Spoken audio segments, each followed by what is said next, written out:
प्रिय छात्रों नमस्कार। आज हम लोग इस कालांश में सृष्टि की सबसे प्राचीन भाषा संस्कृत विषय के बारे में ज्ञान प्राप्त करेंगे। प्रिय छात्रों, आज इस विषय के अंतर्गत खष्टा पाठा एका अनेका स्त्रीलिंग शब्द के बारे में हम लोग ज्ञान प्राप्त करेंगे। प्रिय छात्रों, हमारी यह संस्कृत भाषा संसार की सबसे प्राचीनतम भाषा है, जिसे हम दूरभाषा के रूप में भी जानते हैं।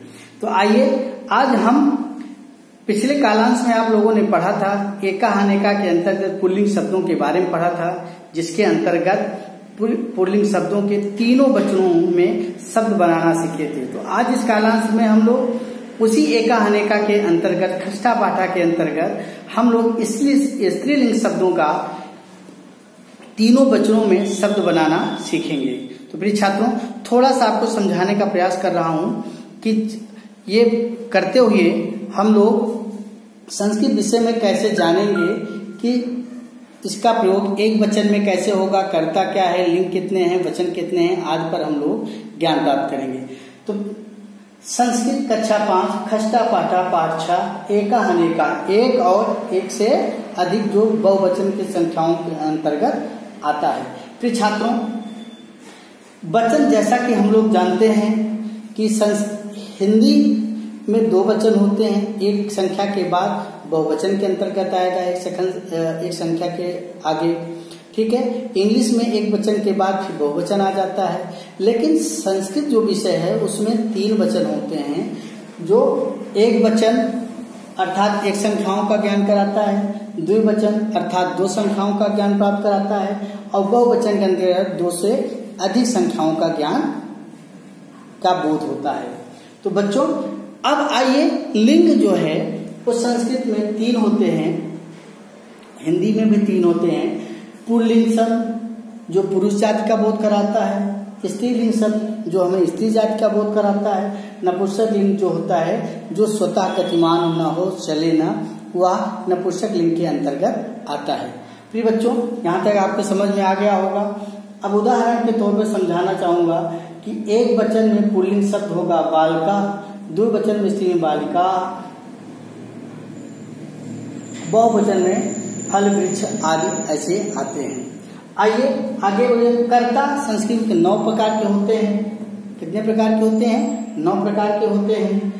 प्रथम पुरुष में कह रहा है कि पुल्लिंग शब्द जब हम एक वचन में प्रयोग करेंगे प्रथम पुरुष के माध्यम से, तो सा का अर्थ होता है वह, तौ का अर्थ होता है वह दोनों, ते का अर्थ होता है वह शब्द। स्त्रीलिंग में जब हम स्त्रीलिंग की बात करेंगे, जो आज का हमारा टॉपिक है, जो विषय है, आज हमारा जो पाठ है, वह स्त्रीलिंग शब्द में प्रथम पुरुष में होगा सा, बड़ा सा, जिसका अर्थ होता है वह, ते अर्थात वह दोनों, ये स्त्रीलिंग के बारे में आया।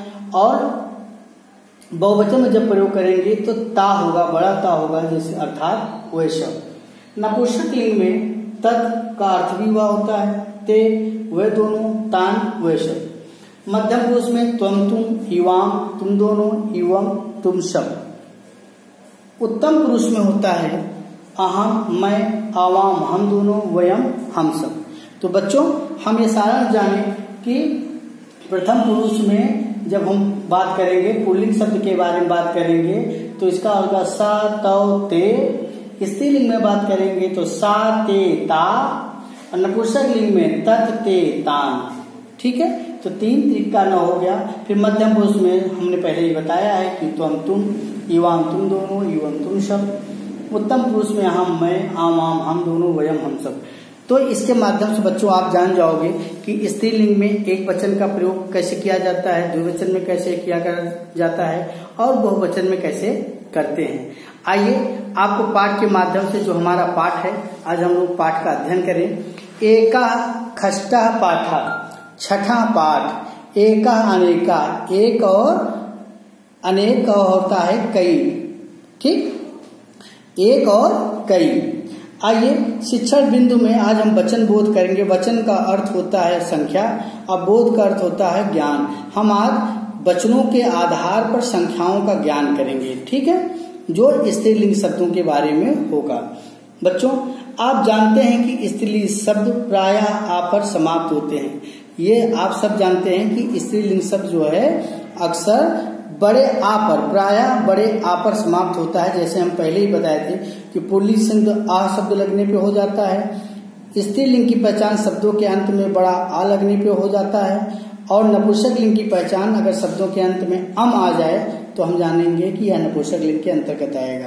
तो वही कह रहा है कि आप जानते हैं कि स्त्रीलिंग शब्द प्रायः बड़े आ पर समाप्त होते हैं।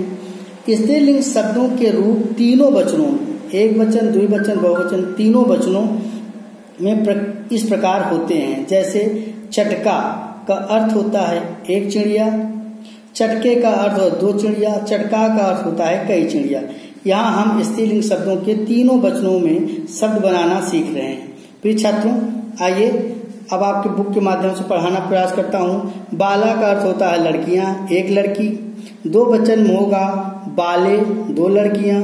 और बहुवचन में होगा बाला, कई लड़कियां। तूलिका का अर्थ होता है पेंसिल, तो तूलिका एक पेंसिल है, एक वचन के अंतर्गत आया। तूलिके दो पेंसिलें, द्विवचन के अंतर्गत आएगा। तूलिका कई पेंसिलें या बहुवचन के अंतर्गत आएगा। नौका का अर्थ होता है नाव, एक नाव। नौके द्विवचन के अंतर्गत आएगा, दो नावें। और नौका का अर्थ होता है बहुवचन, आ लग गया, बहुवचन के अंतर्गत आएगा कई नावें। इसी प्रकार चटका का अर्थ होता है चिड़िया, एक चिड़िया है, एक वचन के अंतर्गत आएगा।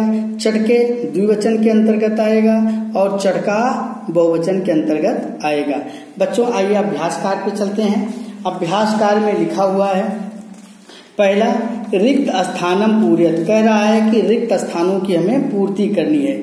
आपको इसके माध्यम से दिया गया है शब्द और अर्थ, एक वचन, द्विवचन, बहुवचन। तो लता का अर्थ होता है बेल, लता, लते, लता, जो आप पीछे पढ़ चुके हैं और भी आपको पर समझाया था। उसी प्रकार गदा का अर्थ होता है गदा, तो गदा, गदे, गदा। उसी प्रकार पताका का अर्थ होता है ध्वजा, पताका एक वचन, पताके द्विवचन, पताका बहुवचन। उसी प्रकार तारा, तारा का अर्थ तारा होता है, तारा एक वचन, तारे द्विवचन, तारा बहुवचन। महिला का अर्थ होता है स्त्री, महिला एक वचन, महिले द्विवचन, महिलाएं बहुवचन। बच्चों दूसरा हमारा अभ्यास है चित्रम विलोक उच्चतम शब्दम लिखत। चित्रों को देखकर आप इसके जो है शब्द को लिखना है। तो नौका दो दिखाई दे रही है तो द्विवचन के अंतर्गत आएगा तो नौके हो जाएगा। लता यहाँ तीन दिखाई दे रही है तो लता हो जाएगा क्योंकि बहुवचन के अंतर्गत आएगा। तारा, पांच तारे दिखाई दे रहे थे इसमें, तो इसमें ये बहुवचन के अंतर्गत आएगा, तारा हो जाएगा। उसी प्रकार बालक चार दिखाई दे रहे हैं, बालक चार दिखाई दे रहे हैं तो ये हो जाएगा बहुवचन के अंतर्गत आएगा, बालका। महिला एक स्त्री दिखाई दे रही तो एक वचन के अंतर्गत आएगा, महिला। सूर्य एक दिखाई दे रहा तो होगा सूर्या। बेटा उसी प्रकार तीसरा है उचित मेलियत। लते को दो बेल हो गए क्योंकि द्विवचन है, तारा बहुवचन है, अनेक तारे हो गए। शिक्षिका एक शिक्षिका है तो एक अध्यापिका हो गई। बालिका, बालिके द्विवचन के अंतर्गत आएगा तो दो लड़कियां हो गई। कक्षा एक वचन के अंतर्गत आए तो एक क्लास हो गया। चौथा है बहुवचनम रूपम लिखत। बच्चों इसके बहुवचन रूप को लिखना है। वर्षा, वर्षा है तो वर्षा हो जाएगा। मेनका का मेनका हो जाएगा। लता, लता हो जाएगा। दिशा, दिशा। अजय, अजाह। बालिका, बालिका। इसके हमें एक वचन लिखा गया है, इसके बहुवचन हमें लिखने हैं। नेक्स्ट पेज पे आइए बच्चों। इसमें श्लोकात पुल्लिंग शब्दम चिन्हित लिखा था। इसकी शब्दों को हमें स्त्रीलिंग और पुल्लिंग शब्दों को अलग अलग करके लिखना है। तो पुल्लिंग शब्दों में आएगा मेघा, बालकौ, वृक्षौ, गजा, दर्पण, राम, काकौ, खगा। और स्त्रीलिंग शब्दों में आएगा अजा, शाला, नौके, बालिका, विद्या, बाले, ज्ञानदायिका। आइए आगे चित्रम विलोक वचनम लिखा। चित्रों को देखो उसके वचन को लिखना है। तो पांच तोते दिख रहे हैं तो बहुवचन के अंतर्गत आएगा। दो बच्चे दिख रहे हैं तो द्विवचन के अंतर्गत आएगा। चार फल दिख रहे हैं तो बहुवचन के अंतर्गत आएगा। और तीन वृक्ष देख रहे हैं तो ये भी बहुवचन के अंतर्गत आएगा। आइए चित्रम विलोक संस्कृत शब्दम लिखत, चित्रों को देख के उसके संस्कृत शब्दों को बनाना है, वर्णों को संयोजित करना है। तो पहले का होगा हंसा, रोटिका, पुष्पम, कक्षा। बच्चों इसमें संबद्ध युगलम रचा, संबद्ध युगल को जोड़ा मिलान करना है। तो जोड़ों मिलान के अंतर्गत आएगा बच्चों अनुजा, अनुजा होगा, अनुजा का अनुजा, बकी का बकह, पितामह का पितामही, अध्यापिका का अध्यापिका। तो बच्चों आज का यह कालांश समझ में आया होगा आपको। आप अपनी बुक में पेज नंबर 30 का शिक्षण बिंदु और ये लिख लीजिएगा अपनी CW कॉपी में। इसके बाद आप दूसरा अभ्यास कार्य का दूसरा, तीसरा और चौथा अपनी CW कॉपी में कर लीजिएगा, बाकी सब अपनी बुक में फिल कर लीजिएगा। और इसके बाद आप चित्रम विलोक, विश्ववर्धनम में चित्रम विलोक वचनम लिखत, इसको जो है इसके अनुसार बच्चों को एक CW कॉपी में कर लीजिएगा। तो बच्चों आज का यह कालांश समाप्त होता है। नमस्कार।